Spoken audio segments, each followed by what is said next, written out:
मेरा नाम काव्या शर्मा है। आज जब मैं मुंबई के अपने छोटे से अपार्टमेंट की बालकनी पर खड़ी हूँ और नीचे सड़क पर दौड़ती टैक्सियां देखती हूँ, तो मेरे मन में फिर से दिल्ली की वो तंग गलियां लौट आती है। वो जगह जहाँ मैं 4 मिनट की देर से पैदा हुई थी। हाँ, सिर्फ 4 मिनट। मेरे जुड़वा भाई करण से। बस इतना सा फर्क। लेकिन मेरे माँ बाप के लिए यही 4 मिनट पूरी जिंदगी का फर्क बन गया। उन्होंने मुझे हमेशा पीछे धकेला और करण को आगे बढ़ाया।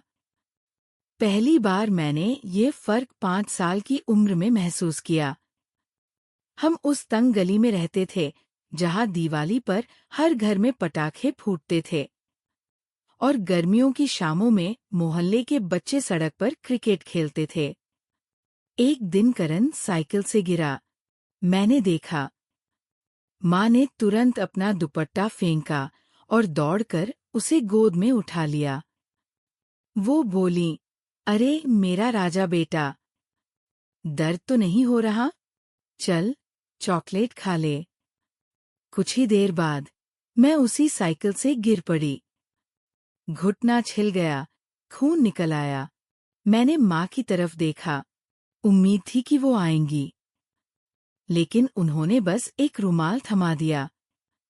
कहती है, तू स्ट्रांग है काव्या, खुद लगा ले। मैंने रुमाल लिया। अंदर कुछ टूट गया, लेकिन मैं चुप रही। मैं हमेशा चुप रहती थी। फिर आया जन्मदिन। हम दोनों का एक ही दिन। सुबह सुबह पापा ने करण को नई हीरो साइकिल दी। लाल रंग की, 8,000 रुपए की, चमकदार हैंडल वाली। मैंने मुस्कुरा कर कहा, वाह, कितनी अच्छी है। शाम को माँ ने मुझे बुलाया। बोली, काव्या, ये तेरी साइकिल, करण की पुरानी साइकिल, सिल्वर पेंट करके दी गई। माँ ने कहा, देख, नई जैसी ही है। मैंने कहा, थैंक यू माँ, लेकिन रात में मैंने उस पेंट को उंगली से खुरचा। नीचे पुराना नीला रंग निकला। तब लगा, शायद मैं भी उनके लिए पुरानी हूँ। हाई स्कूल में मेरे 98% आए, करण के 68%। रिजल्ट वाले दिन दीवार पर सिर्फ करण का सर्टिफिकेट टंगा। माँ बाप बोले, हमारा बेटा इंजीनियर बनेगा, घर का चिराग। मैंने अपना सर्टिफिकेट चुपचाप अलमारी में रख दिया। फिर जब सीए फाउंडेशन का रिजल्ट आया, जिसमें हम दोनों पास हो गए, मैंने सोचा, अब शायद बराबरी होगी। लेकिन उस रात मैंने सीढ़ियों पर सब सुन लिया। माँ बोली, करण की कोचिंग के 1.5 लाख, हॉस्टल के 15,000 रुपए महीना, किताबें 20,000 रुपए, सब हमें देने होंगे।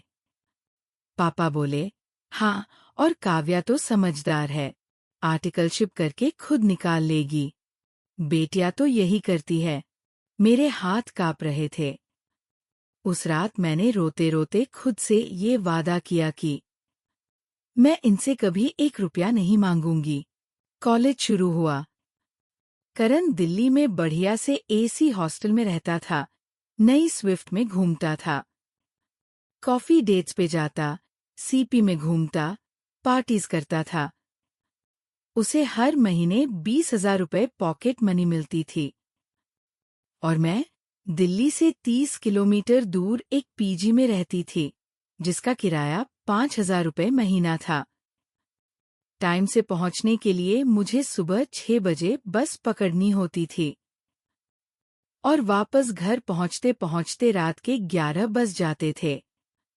दिन में आर्टिकलशिप पे जाती, जहां मुझे 8,000 रुपए स्टाइपेंड मिलता था।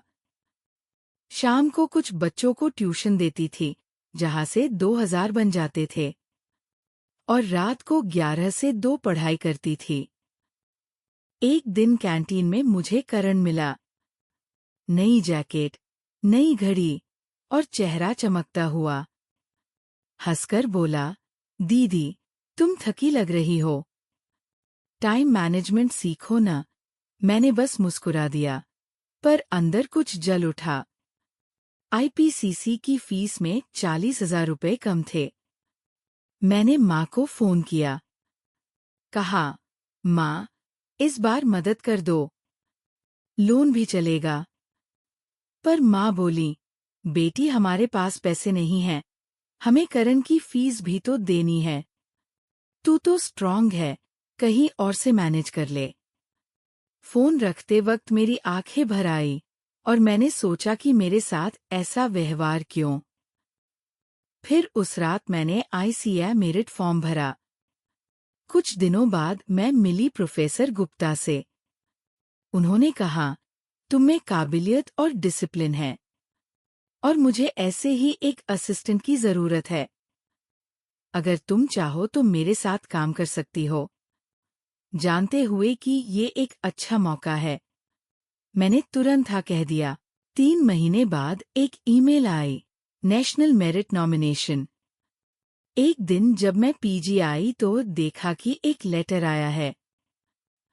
मैंने जल्दी जल्दी चेंज किया, फ्रेश हुई और लेटर लेकर बेड पे बैठ गई।